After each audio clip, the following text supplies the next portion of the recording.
welcome to the Faithful and True podcast. We are back again this week with Dr. Greg Miller, our host, and Debbie Laaser, the director of Faithful and True, to finish up the series the two-part series on full disclosure. And we got a lot of really positive feedback after the last podcast, so I'm glad that we scheduled this for a two-part podcast because there's a lot of interest in this subject. So Greg, I'll let you pick it up wherever you wanted to here. Well, for those of y'all that were with us last time, you heard that we talked about our philosophy, why we believe it's important. Well, what we want to do now is just kind of talk about the specifics of the components, the pieces that we think are important in order for there to be a redemptive full disclosure. So the first thing that we would say is, as I kind of mentioned in the last one, by the husband, that there is a commitment to being open and honest and truthful about everything that has been in his story. And with that, we're going to begin to encourage him to create his own sexual history timeline from birth to the present. And for some approaches, they would say that you only need to do a full disclosure that has to do with the context of the relationship or the marriage. But we believe it's important that from the very beginning, the spouse begins to understand the sexual dynamics of what was going on for her husband prior to even their relationship. And I would mention that we have not added this segment of the disclosure for the purpose of it being an excuse. Right. And some women are concerned about that. What I had mentioned last time is that most women struggle with the belief that there has been something wrong or not enough about themselves. Personalizing their husband's behavior, more or less, is what we say. And one of the reasons that we include the story from the beginning of time is so that we can see what developed and molded and shaped and created associations for her husband, including sexuality, that were way before their relationship started. What we also know are their components to the building of a sexual addiction, as you always talk about in the men's workshop, the seed, the soil, and the solution. And I think it's really helpful for her to be educated about what are some of those earlier seeds and what was the soil like that started to lead to sexual acting out as being a solution for something they needed. Ideally, when she gets more educated about addiction itself, it also can help her to let go of some of the belief systems that include her being part of the problem. Right. So for that reason, it's important. I think also it's important for her to be able to see her husband create the whole story of his life, which I think when we do that, and we do that ideally with not much interruption, it gives him a chance to maybe get into his story more emotionally. And I think that's a place where it can lead to more belief on her part that he's telling the truth. So many, many good reasons for her to have it come from the beginning. I could go on, but I'm on a roll, and maybe I should stop and let you interject. That's why we have you here. Yeah. Well, what I would add is that comment that you made, that this is never about blaming, that we always deal with the past for the purpose of understanding and taking responsibility for our choices. And I've heard you say that in time for the wife, at some point, she may even begin to experience some compassion for her husband when she can begin to understand his story through that lens. Exactly. And we're going to ask that the husband begin to create his timeline from birth to the present in 5-year increments in a bullet point format. And one of the temptations that husbands can have is, at this point, they may want to explain their behavior, or they may want to add some commentary. But what I want him to understand is that is important as you're getting understanding about why you are doing what you're doing. That's important, and at some point it may be significant for you to share it with your spouse. This just isn't the right time. Because in the context of a full disclosure, if I start kind of explaining or understanding or communicating those things to my spouse, it may come across as an excuse. So for him, we're going to be working with him in creating a bullet point timeline, 5-year increments from birth to the present. And we talk about it as being kind of like he would be on trial, and the things he'd be talking about are the who, what, where, when, right. Answers to things, not so much like you say the why and the how. because we are interested in that eventually. But this is just an admittance of what was done that was wrong and hurtful. So, and you are exactly right. When it gets into a lot of, well, I was so lonely, or my dad was never there for me, and that's why I started doing this or that. Wives always look at that, in my opinion. Well, I shouldn't say always. Many times see that Often. as just putting together excuses for why you made some really bad choices. So we want to eliminate that in full disclosure. That's not our intent. Another piece that can sometimes come across in the full disclosure, especially once it enters into the relational piece, once they were married or once that they knew each other, for them, the husband may be tempted to make a comment, you and I were going through a difficult time, or if you remember, that's when this was going on. And it might not even be the intent of the husband to use it as an excuse, but in that context, it would be really difficult for the spouse to hear that. So even in the sharing of what was going on in their relationship, there's an avoidance of anything that might be seen as commentary. It's simply the details of what was going on at that point. One thing that we run into is sometimes what comes out is that there were things going on in the dating season of their relationship and their engagement. And for a lot of men, their thinking may be, well, we weren't married yet, and there can be a tendency to minimize that. But what we see is that is very painful if a wife was not aware of some of the choices that were being made during their dating and their engagement period, and she's finding out about that in the full disclosure, just to be aware that that's going to be painful for her to hear. Anytime we have a belief that our relationship is in an exclusive relationship period of time, we are hurt by anything that comes that's outside of that exclusivity. And so, again, they may not have talked about that. Dating to some people means I just get to explore all kinds of things out there. To others, it's already an exclusive relationship. So, but that's what does create the pain, and that's why we continue to want to take this story back further and further. One thing I didn't mention, too, in terms of taking this all the way back to the beginning, is we never know exactly at what point things have happened in life to a man who's doing his full disclosure that have started to create shame. And again, that belief that if you really knew this about me, I don't know that you would choose to stay with me.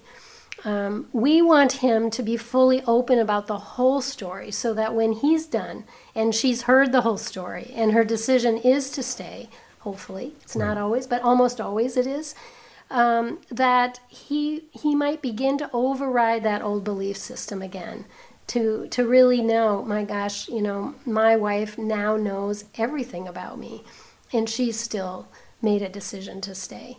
So a really important part to get the entire story into disclosure. Well, and along with that, we do see where there are times where prior to knowing the wife, having even met her, and even as a child, there were things that happened that were difficult and painful, and yet he had never shared that with his wife before.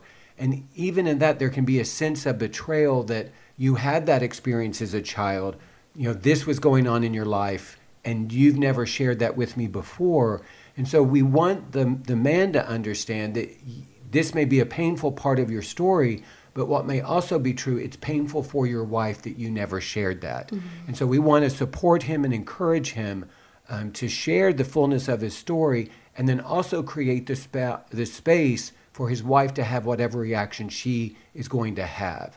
And not see it as an attack, not see it as some sort of rejection, but what may be true is she is hurt by the fact that you had that experience in childhood and she was never aware of it.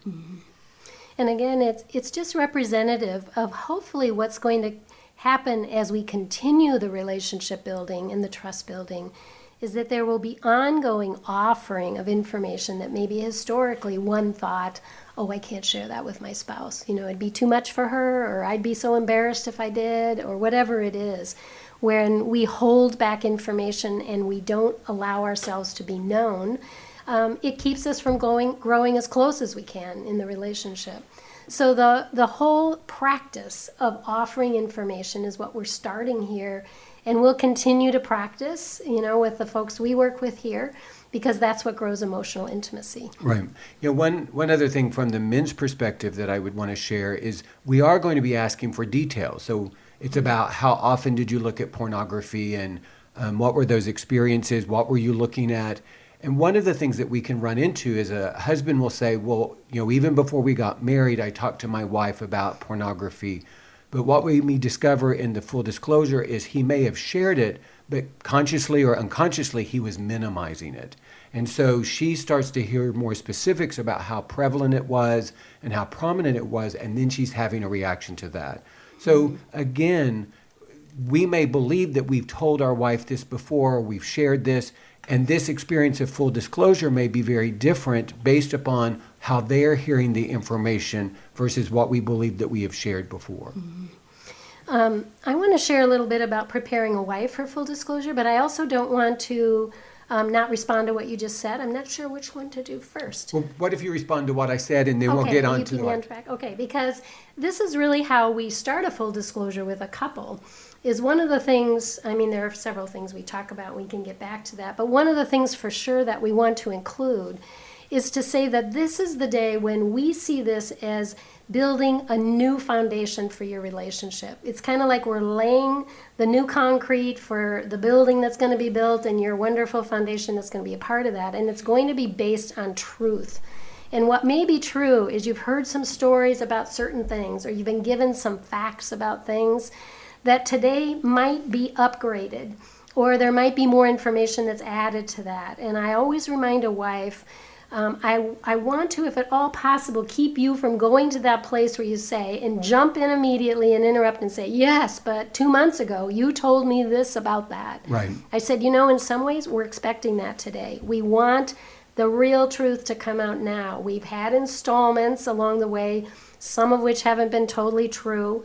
And we know the reason for that is always fear of losing you, or, fear of it being too much for you to hear. And so today we're asking your spouse to be courageous enough to give you the whole truth. And we expect for there to be corrections. So we lay that out right away when we start. Because in some ways, if there's nothing new, right, that's hard to believe too. So we want all of the truth at that point. Right. So talk about how, when you're working with the spouse, some of the things that you're going to do to prepare her. So there is preparation for the wife. And the first part of that, I like to talk with her about thinking about, now all of you out there listening to this, please don't get turned off by what I'm going to say, because I've known this has been really helpful. Full disclosure is a really big thing to ask of anyone to do. If any of us were asked to sit down and write out your story of every awful thing you've done and how you've hurt somebody, not only would it be hard to do and get all the information exactly right, but the embarrassment and the shame that comes from that is difficult. So I ask her to think about writing out a short paragraph about what's true for her about her spouse as we begin this process that day. So she actually starts our full disclosures when we do it here at Faithful and True. Almost always, they're more than willing to do that. Every once in a while I have someone who's very, very angry or whatever, and that's hard to do. I said, I'm just asking you for truths. This isn't a commitment for lifetime marriage with this person. All it is maybe it's thanking him for being willing to come. Maybe it's that you do love him and you've been hurt, and you're mostly looking forward to a day of truth-telling, or whatever that means. But and having participated, those opening statements are incredibly meaningful and powerful. Yes. And I do think that it sets the stage, it helps to create the environment and the context for the full disclosure itself. Right. And I think as we're trying to teach all of our clients that the truth is a both and the truth here in disclosure can be there's a lot of pain, there's been a lot of trauma, there's a lot of hurt, and generally speaking, they're here and they're still here because they have hope of working through something, of becoming better and more well themselves, as well as hopefully maybe keeping their marriage together. So it's a both and we're just looking for the truth today. We're not asking them to make up things as they share. So that's the first thing I ask her to think about. The second one is actually to think about questions. And so we're while we just talked about the fact we don't want her to have to think about asking a lot of questions, what I do want her to think about is any stragglers, any questions that she needs more information or something that wasn't talked about enough, or maybe not at all in his story as he shared it that day, because I want her to clear out her brain of anything that's getting in the way of her perceived reality. Is there something waking her up at 3 a.m, or she keeps this thought keeps ruminating through her brain that she can't get rid of, or every time she sees that woman, she thinks her husband's looking at her a funny way. I want her to ask those questions.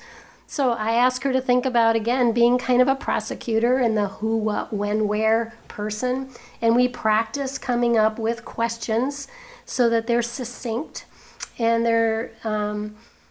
they're specific to things she needs to know. And so I'm trying to keep her, again, from getting into places of asking questions about body parts and sexual positions or whatever else might not be relevant to what she needs to know. And so we practice that. I would say this is a great place for a spouse to check in with a suspicion. Mm-hmm. You know, they've had this sense that this was off. You know, you said you were going to be here, but were you really there? Or... You know, and I love that idea of, okay, and in the process, the questions come after the husband has done the That's full right. disclosure. So it's this idea of whatever questions weren't answered through the full disclosure, then this is my chance to do that. And it is a great space if I have some suspicion or some questions about a moment, a relationship, a detail, this is a place where I get to ask it. Yep. And she might even ask something he's already talked about, and I say, don't worry about that, just ask it again if it's on your list.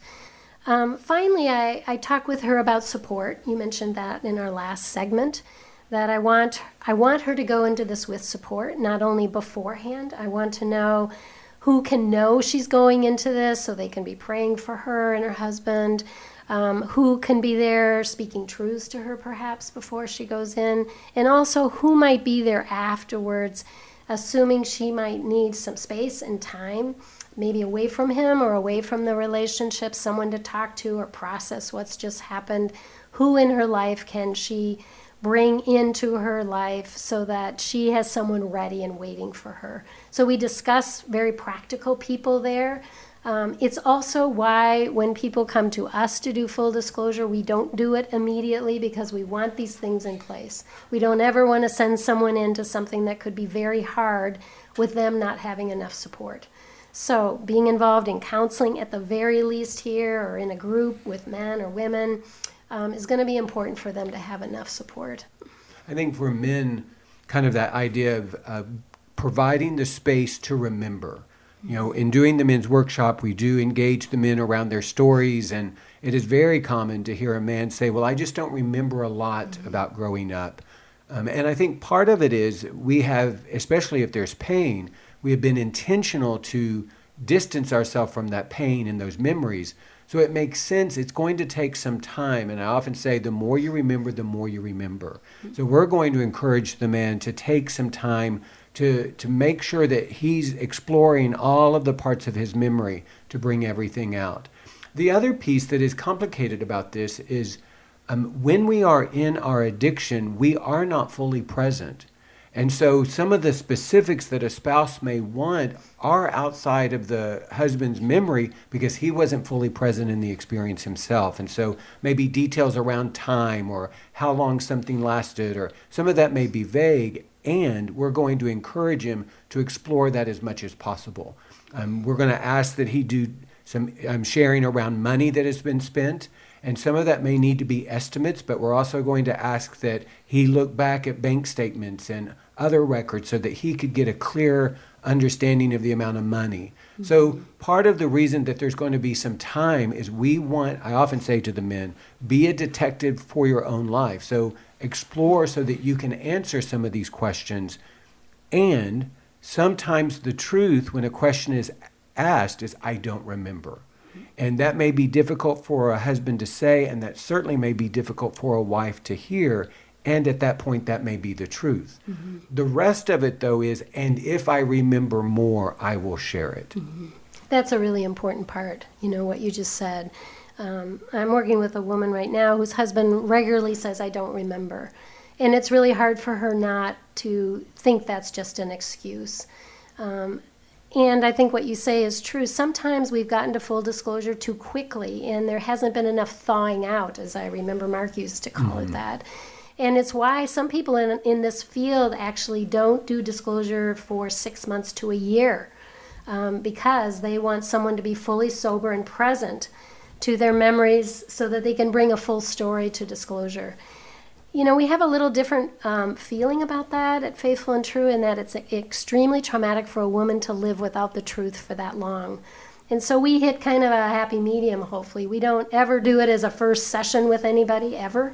We need them to be in a certain place, in a heart place, to be ready for it. And we need them to have support, as we've talked about.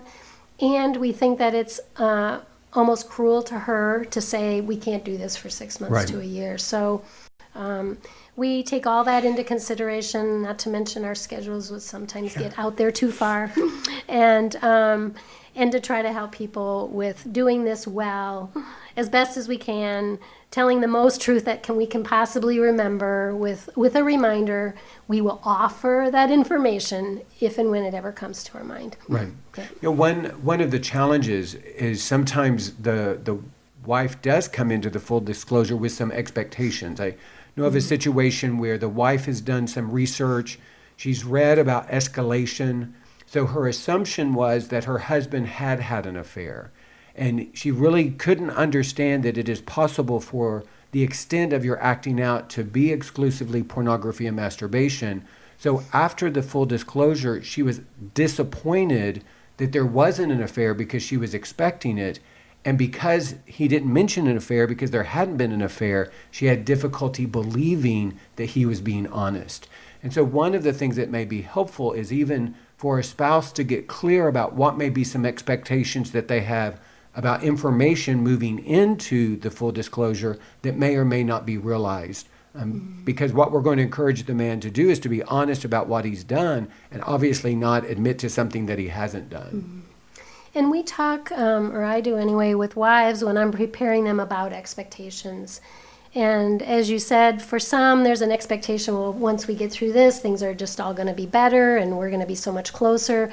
That isn't always what happens up front, although we do know experientially ourselves, having taken so many couples through full disclosure, and also through research that Jennifer Snyder and Deborah Corley and Richard Irons did many, many years ago, 1998 I think it was, that really showed too, 95% of couples, they said in their research, who went through full disclosure actually went on to do well in their marriages. So high percentages, it's really consistent with what we experience here at Faithful and True. But the expectations don't always happen immediately after full disclosure. And sometimes a wife needs several days or several weeks or even several months to work on, the pain that's been caused her or the disappointment in who he is or what he did. And so that's not unusual for someone to need some kind of time, in that it can almost feel a little bit like going backwards before you move forwards. Again, the analogy of surgery is a great one. When we cut into our bodies, we need time to heal. And there's often that time there too. We're really confident, though, that if we can give her the support she needs, and if he can get the support he needs, we can help them move forward almost most of the time. Right. Not always, because again, our goal is to bring couples into full disclosure where there is a commitment to the marriage. And I should probably talk about that for a minute, because if there is not a commitment to the marriage, if at all possible, to work on a marriage, we don't want to send a man into full disclosure talking about all the details of his life that could be used against him in maybe child custody cases or divorce proceedings. We don't want to set him up for that. He may choose to do that, but we want to make sure that we're protecting him. Yeah, and there is this idea of openness to reconciliation on both of their parts, because we're approaching full disclosure as movement forward. Right. Now, what's also true is there may be times where a spouse is open to moving forward and isn't committed to moving forward. Yes. And what we know, though, is without a full disclosure, it's going to be difficult to move forward at all. Yes. So it's not as if a wife has to say, I'm committed to staying, I'll never leave. It's just, I'm open to the possibility of staying, and I know that this is the next right step for me if I am going to move forward in the relationship. Yeah. Something else that I would add is a lot of times when a man comes to our workshop, he has already done some version of full disclosure, that he got caught and his wife started asking questions and he answered all of the questions. And so he would say, at this point, my wife knows everything. Do I need to do a formal full disclosure? And in most cases, we would recommend it, especially if that was something that would be meaningful for the wife, because we do know that there's kind of a sacredness in that specific moment of being open and honest in order to be able to move forward. So in some ways, it's not in order to give the wife more information. She may have all the information, but it's kind of creating the sacred space of honesty and transparency that then the couple can move forward. Mm-hmm. And especially if it's more of a situation where at this point the wife knows everything, but it's come to her over an extended period of time, it might actually be meaningful for her to get it in one specific instance. Yeah, the installment plan is just an incredibly painful way to get it. And just one additional thing about my wife knows everything. I would never trust that completely from his side, even though that may be true. Yes. I always want to hear that from her side. Right. And interestingly enough, she will often say she doesn't think she knew. If even a wife says, I don't think I know everything, to me, that is a reminder we still need to work on this. So she gets to be the driver of that bus, unfortunately. I mean, there's some things that maybe just don't seem fair. But it's her reality that we're trying to put back together here. And so if there's any piece of that whatsoever, she's just not feeling sure about. Right. We've also experienced that somehow when couples do this by themselves, I've rarely seen it be as helpful as I think when we can help them through it professionally. And it's not because we need more work, believe me, we have plenty here. Right. There is just something different in keeping it succinct, keeping it on track, keeping them connected to one another so it doesn't just become a reading, so to speak, of here's everything I've done and there's not much emotion involved. But oftentimes we've taken couples back through disclosure who attempted to do it on their own or with somebody being their fair witness who really wasn't trained to do that. And they've usually said that was much more helpful. So, just maybe we should add this to our recording here today is that our actual full disclosures here are 2 hours in length. So, I've heard some of these marathon disclosures couples have gotten into where they've stayed up 8-10 hours going through disclosure. Sounds really painful. But we try to do it succinctly. And I think really for the most part, I've never felt like we've needed more time than that. So, One thing I would just add to that is allowing the wife to ask for what she needs. And just one caveat, there are times when a wife will say, I don't want full disclosure. Mm-hmm. And in those cases, we're certainly not going to impose it on them, but we're going to encourage her to get what she needs so that maybe at some point she would be open to that. Mm-hmm. And when I work with a wife who is in that place, I just want to take some time to figure out what it is about her process that she doesn't want to live in truth. Right. So I have a feeling we're supposed to stop. But we have one more Everyone's thing. looking For at me those of funny. you that are listening to us, just to let you know, as Randy mentioned, we have a full disclosure document that Mark and Deb have written.